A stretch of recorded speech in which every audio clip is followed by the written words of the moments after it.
Olá, meu nome é Rafaela Jarnedites Pereira, sou estudante de Medicina Veterinária pela Universidade Estadual do Campus de Umuarama. Vou apresentar meu trabalho, que é uma revisão bibliográfica com o tema Diagnóstico da Síndrome Cardiorrenal e Renocardíaca em Pequenos Animais.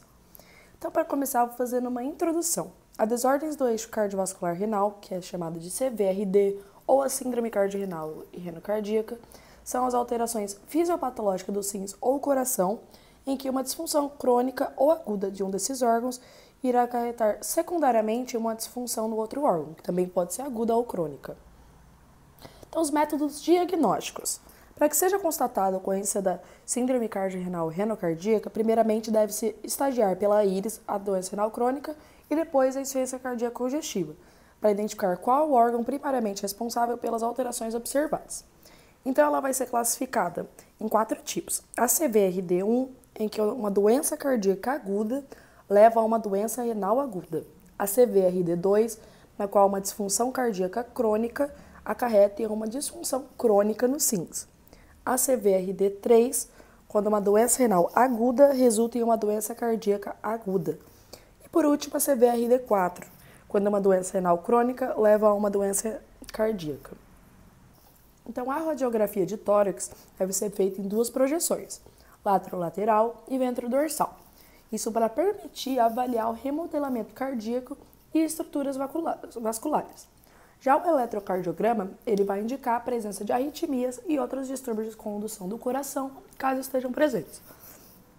Já o ecocardiograma, que é outro exame complementar de imagem, ele aponta alterações anatômicas, funcionais e direcionamento do fluxo sanguíneo no coração, possibilitando quantificar a disfunção e remodelamento cardíaco. Agora, os métodos diagnósticos da doença renal.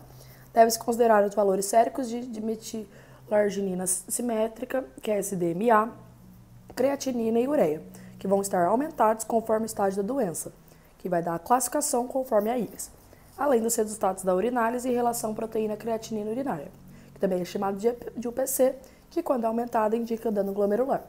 Na urinálise, a ocorrência de baixa densidade devido a polidipsia e poliúria, que são sinais clínicos da doença renal, e a presença de glicose, proteína, hemácia, cilindro, leucócito e alteração do pH urinário são importantes indicativos da doença renal crônica.